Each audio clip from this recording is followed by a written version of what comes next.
Okay, welcome to a new episode of Nate's MMA Corner. I'm Nate, and if you watch my show, you're in my corner.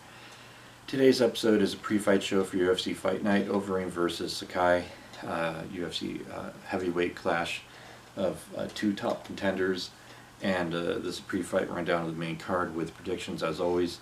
So let's get started. To kick off the main card, in the lightweight division we have Thiago Moises versus Jalen Turner, and I went back and forth on this one, but I'm going to go with Thiago Moises on this one.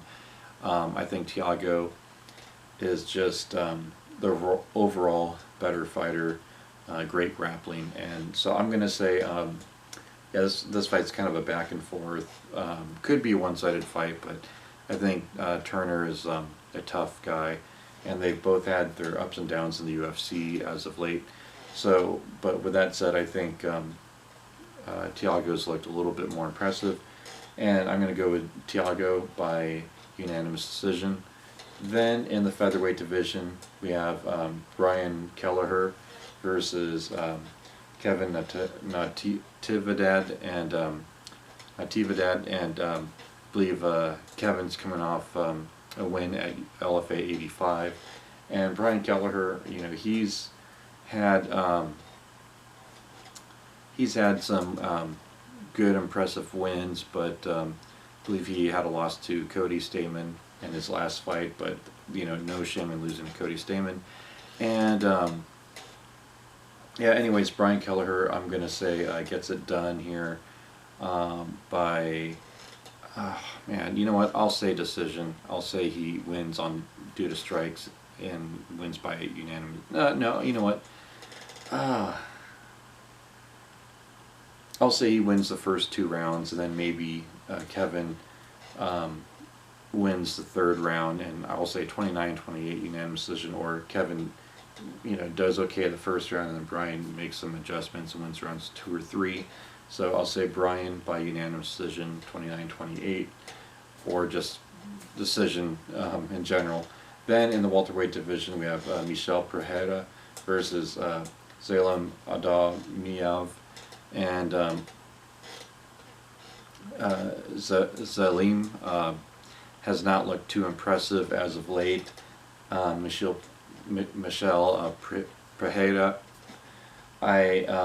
Pereira, I'm picking him to win, and you know what? I'll say, oh man, I'll say this one goes to a decision too. I think he wins just outstriking. I think the grappling gets kind of neutralized, and he wins on strikes, and maybe goes for some submission attempts, but Zalem gets out of him, and it's just jockeying for position, which he ends up getting out of the submissions, but you know, ends up finding himself in getting in stuck in dominant positions from Michel. So yeah, I'll say Michel by unanimous decision. Then in the light heavyweight division, we have Overeem St. Preux versus Alonzo Menningfield. I'm going to go with second round knockout for Alonzo. I think he gets it done here. Second round, I think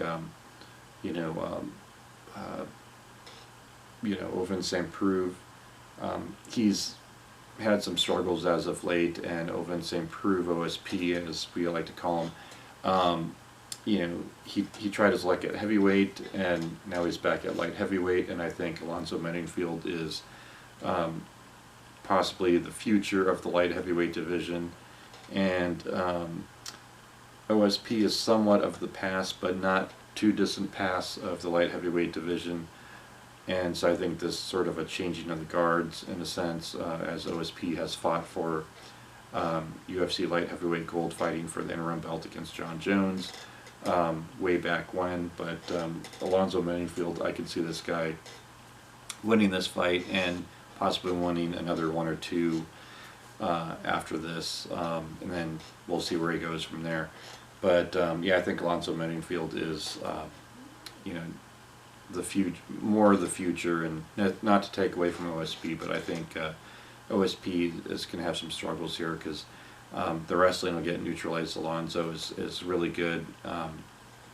and in his wrestling. And OSP is good at grappling, obviously, with his impressive submission wins over time. But I just think Alonzo is probably trained with his coaches in submission defense, knowing he's going up against OSP.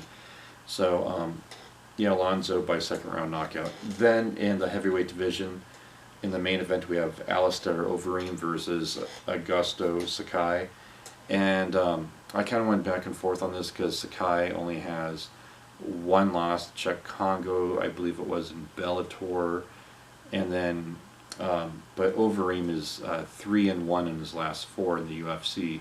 And I think, you know, Augusto's had some, having had some split decision wins that could have easily gone against him. He's easily could have had more losses.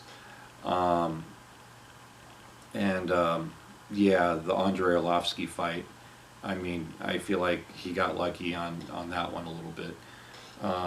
So I'm going to go with Alistair Overeem. I think Alistair Overeem's hungry to get really, truly back in title contention at heavyweight. I know if he wins this, he'll probably be barking for a title shot, and who's to blame him? I mean, I think the guy has paid his dues in the sport.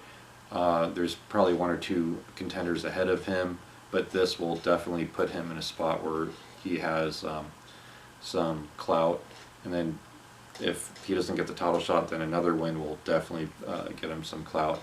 So I'm going to go with Alistair Overeem by, I'll say, 3rd round knockout. I think he plays it safe, does a feeling out process first couple rounds, knowing that this is, I believe, a 5-rounder, not a 3-rounder like the last main event. But anyways, yeah, Alistair Overeem gets it done here, 3rd round knockout, and I think, yeah,